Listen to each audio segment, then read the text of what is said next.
Coucou, bonjour, on est lundi et je vous retrouve pour un petit vlog.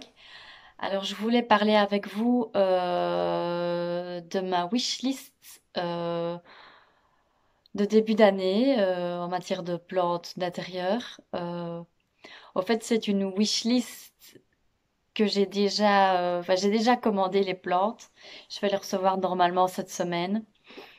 Euh, Moi je sais pas vous mais moi quand j'ai un petit coup de mou. Ou voilà, en ce moment, on sort pas beaucoup, on est souvent chez soi, on ne sait pas vraiment sortir. Et pour me remonter le moral, bah, je commande des plantes. Et donc voilà, j'ai commandé sur le site plants.com qui s'appelait Online Baby Plant. Et j'ai commandé sur le site... Euh, oh, je ne sais plus comment ça s'appelle. Botanica. Faut que je regarde, je vous mettrai en barre d'infos.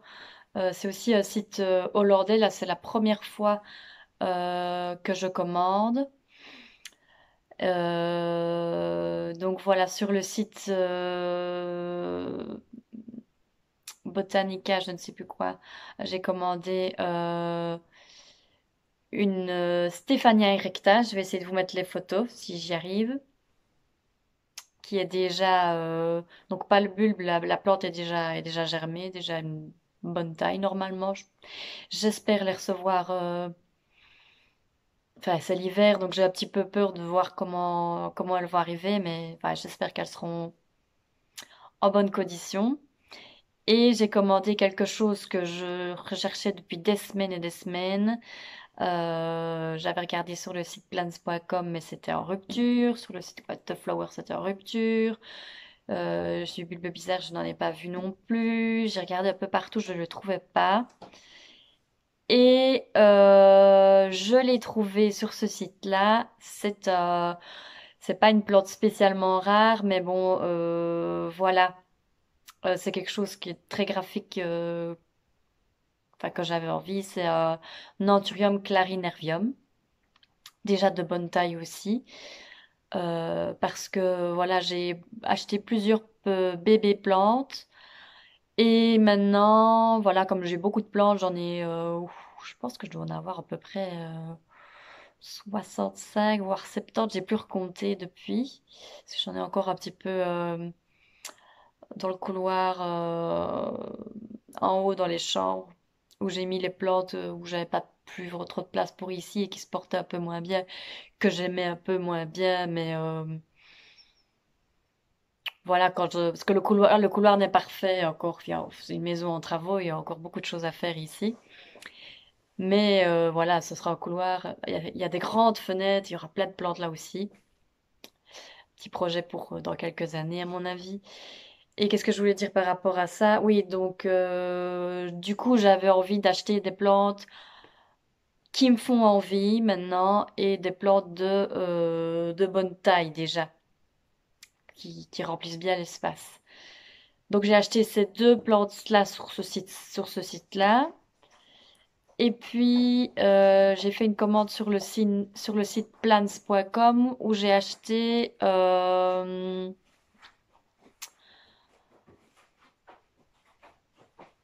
plusieurs choses aussi. Et ça, vous verrez.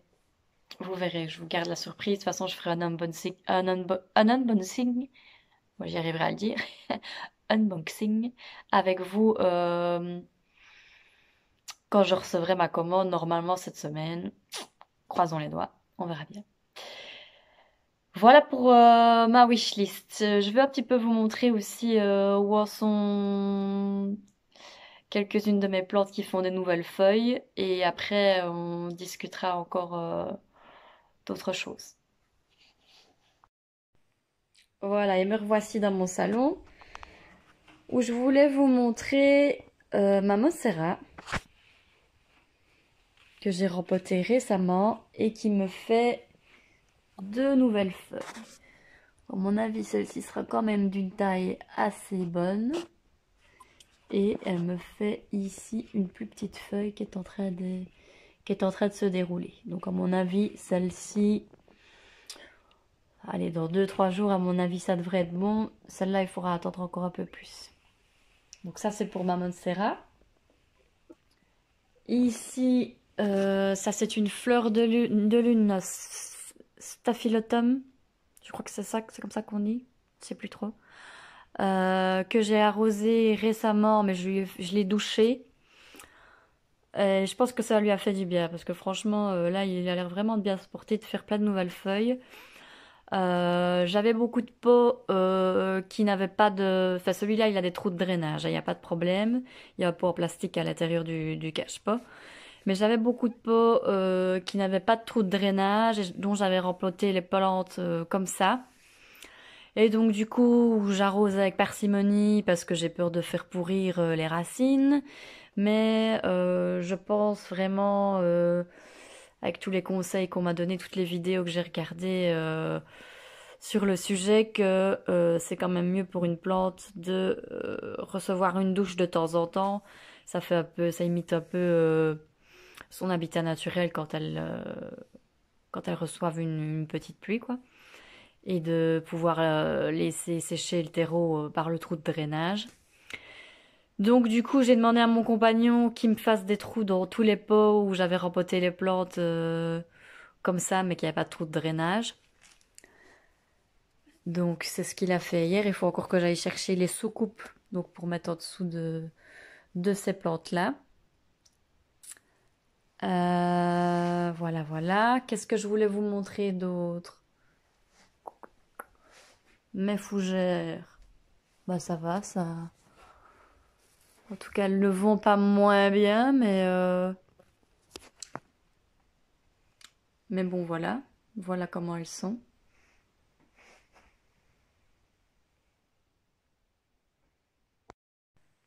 Alors, voici une autre plante que je voulais vous montrer. Donc ça, c'est un philodendron black cardinal que je n'avais pas commandé, mais que je pense que c'était pendant la période Black Friday, un peu, enfin, ou sur le site online, enfin plants.com, enfin si vous commandiez pour une certaine somme, je pense que vous receviez le Black Cardinal en cadeau. Et voilà, là, il vient de me faire une jolie nouvelle feuille qui est dans les tons de vert et d'orange parce qu'elle est encore jeune. Ça, c'est la feuille qui avait été un peu abîmée par le transport. Donc voilà. Donc, ce qui se porte pas trop mal s'il fait de nouvelles feuilles. Mon cactus zigzag fait plein de nouvelles petites pousses. Donc c'est bon signe. Et la feuille de ma monstera, moi. De mon alocasia Red Dragon qui est sortie. Voilà. Toute jolie, toute brillante. Voilà. Du coup, j'ai celle-là, l'extrémité de celle-ci qui commence à sécher. Enfin, on va voir. Et voilà pour la petite update. Qu'est-ce que je voulais vous montrer d'autre? Ah oui.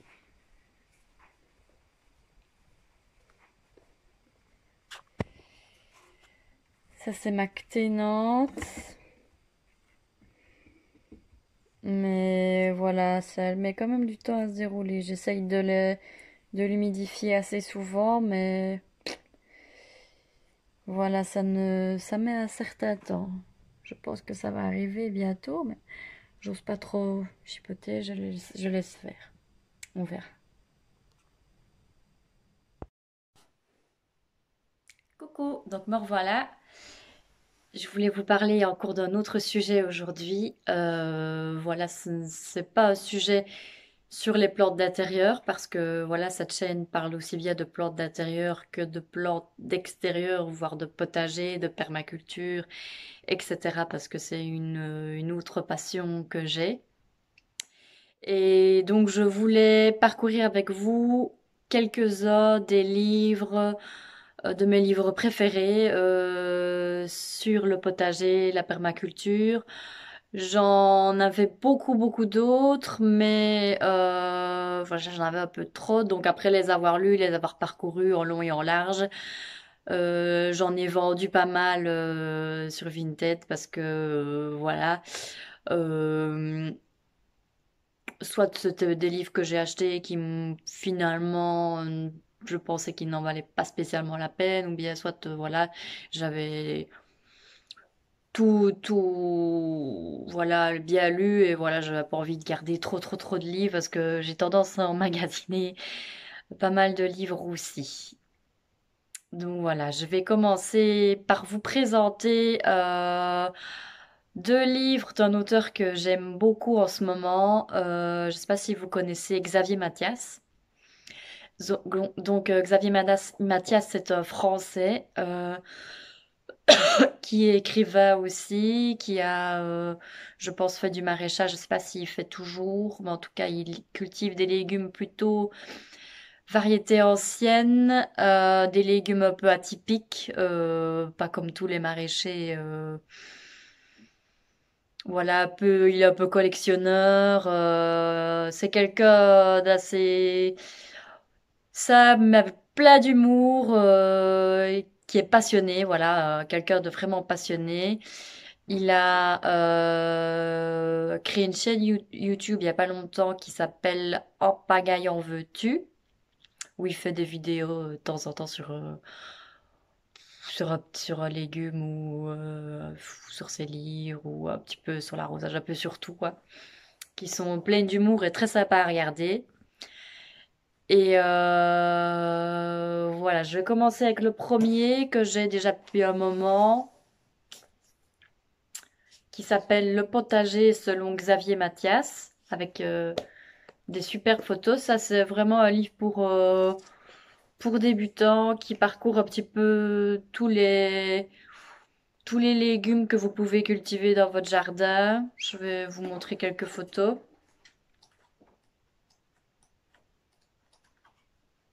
Euh, voilà, et comme je vous dis, il cultive des légumes pas toujours très communs, comme par exemple la capucine tubéreuse, qui fait des petits tubercules assez sympas. Plus des légumes, disons, à plus petit rendement, mais qui ont un goût intéressant et qui sont un petit peu pas communs et, comment dire, originaux. Voilà, des légumes un peu plus originaux. Vous avez aussi la glycine tubéreuse qui fait des petits tubercules comme ceci.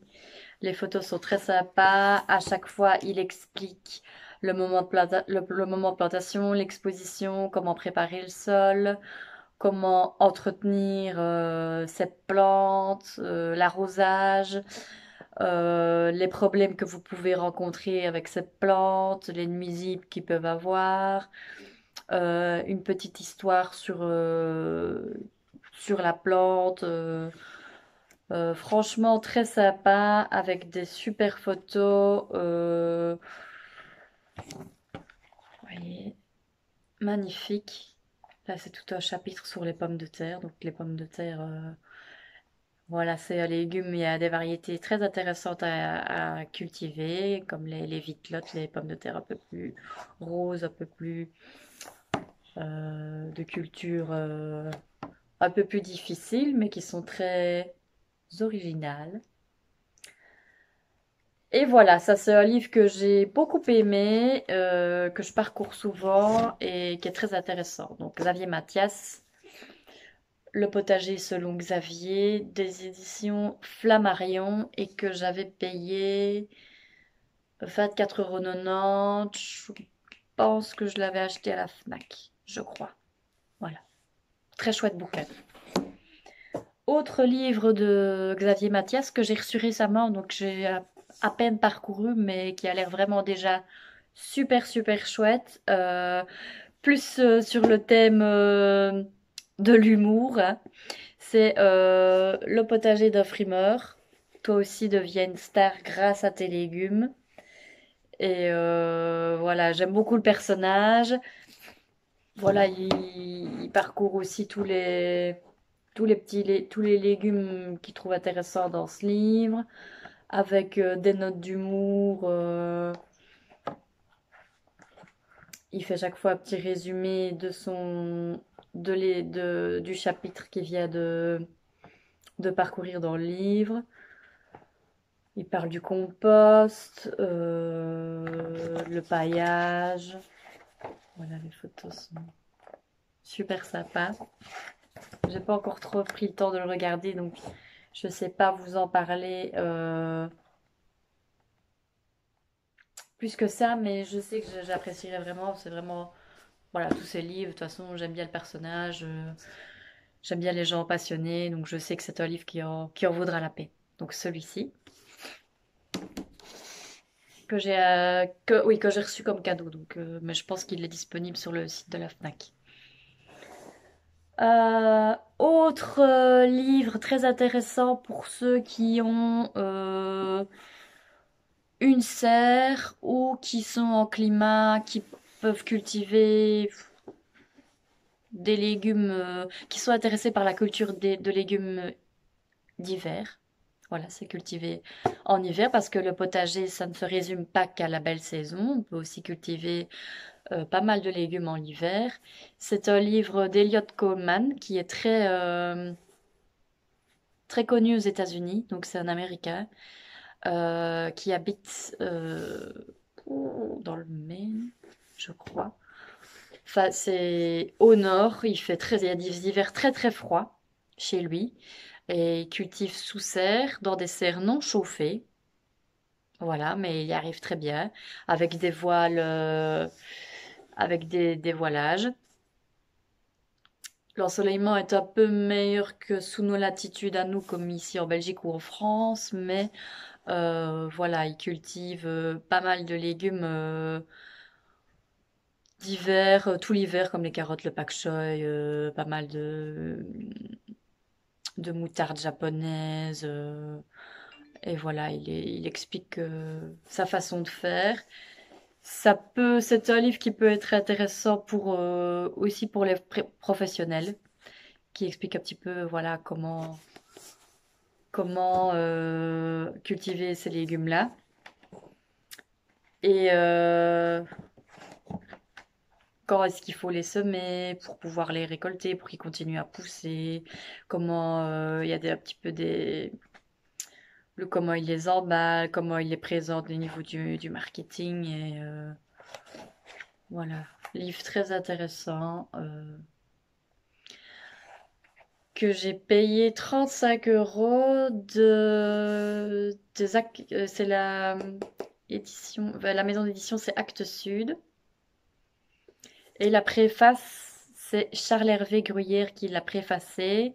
D'ailleurs, c'est lui qui m'a donné envie de lire ce livre, car je sais que Perrine et Charles-Hervé Gruyère sont amis avec Elliot Conman, et je sais qu'ils lui ont fait un semoir, enfin que Elliot leur a fait un semoir, et qu'ils ont beaucoup collaboré avec lui. Donc Charles Hervé Gruyère et Perrine, je suppose que vous les connaissez si vous êtes familier avec ce qu'est la permaculture.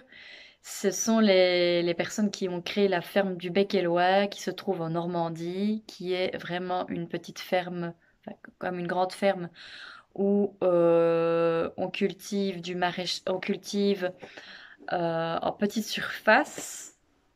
Je pense que c'est une ferme qui fait quelques hectares, mais bon, c'est les pionniers du maraîchage en permaculture et en petite surface. Ils ont fait quelque chose de magnifique.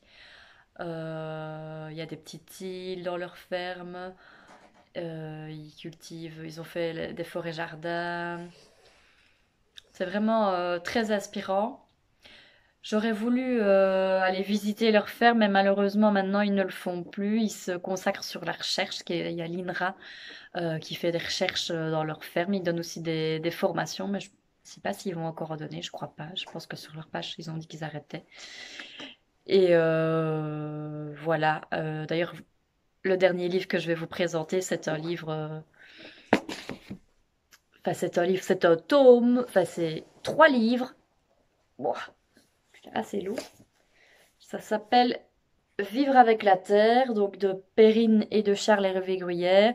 Donc c'est un livre qui s'adresse aussi bien aux particuliers qu'aux professionnels qui veulent se lancer dans le maraîchage et de le maraîchage en petite surface en tout cas. Et c'est très très bien expliqué. Je vais vous montrer quelques photos. Donc ça coûte, je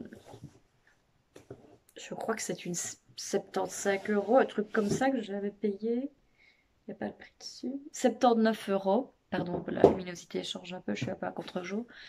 79 €, mais bon, c'est 3 livres. Donc voilà, c'est une Bible. Donc forcément, ça vaut son prix. Franchement, très intéressant. Des photos qui font rêver, beaucoup de conseils. Voilà. Je vais me replonger dedans un petit peu ici avant la saison qui va démarrer. Voilà, il y a 3 tomes. Vous avez le tome A qui s'appelle euh, Permaculture, écoculture, la nature nous inspire. Je vais vous montrer quelques photos. Donc déjà, ça c'est les peintures de leur ferme. Donc si vous ne les connaissez pas, Charles, lui, il était marin. Euh, et Perrine, je crois qu'elle était juriste internationale.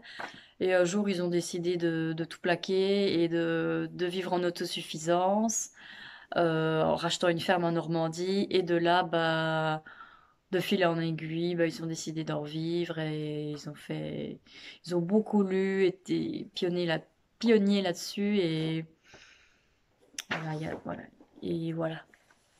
Maintenant, ils sont très connus. Une photo de leur jardin mandala.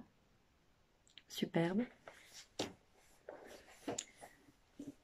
Alors, le deuxième tome, c'est Culture vivrière et jardin-forêt. Donc, ça parle un peu plus de ce qu'est un jardin-forêt. Donc, un jardin-forêt, c'est où on cultive aussi bien des arbres que des légumes.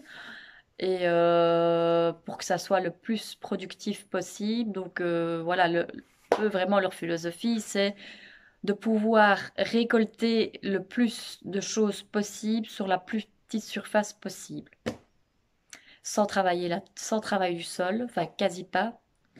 Et voilà, donc c'est à échelle humaine, il n'y a pas de tracteur. C'est pour ça que comme c'est une petite surface, il faut qu'elle soit rentable. Donc je vais vous montrer quelques photos.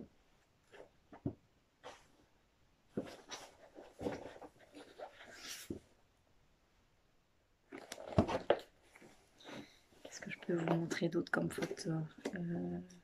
Ah oui, voilà, ça c'est l'île de Charles. Comme il était marin, il a voulu sa petite île. Parce que oui, le Bec-et-Loing, c'est entouré de petites rivières et entouré d'eau, quoi.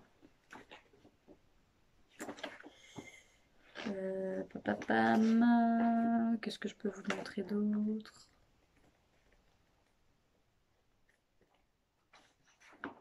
Voilà, les outils. Voilà, vraiment un livre qui fait rêver. Et le tome 3, ça parle plus de comment créer sa micro-ferme. Donc c'est plus un livre pour les professionnels qui veulent se lancer en maraîchage. Comment faire, voilà, un peu plus des conseils au niveau professionnel. Je peux vous montrer comme photo. Je cherche. Ouais, il parle par exemple de comment reproduire ses plantes, comment faire ses graines, etc. Donc voilà, ça c'est vraiment mon livre préféré. Je dirais que si vous ne devez acheter qu'un seul livre qui traite de la permaculture et voilà, si vous êtes intéressé par le maraîchage en petite surface, les forêts-jardins, voilà, n'achetez que celui-là parce qu'il est vraiment très complet et voilà, il vaut vraiment la peine. Donc voilà pour mes petits livres préférés en ce qui concerne le jardinage. J'en ai d'autres, mais qui, selon moi, valent moins la peine. Donc voilà, j'en ai pas parlé dans cette vidéo. On se retrouve pour une prochaine vidéo bientôt. À mon avis, la prochaine vidéo, ce sera quand je recevrai mes petites plantes. Une vidéo unboxing, j'arriverai jamais à dire ce mot. Vidéo haul, quoi. Et voilà, on se retrouve bientôt. À bientôt. Merci d'avoir regardé.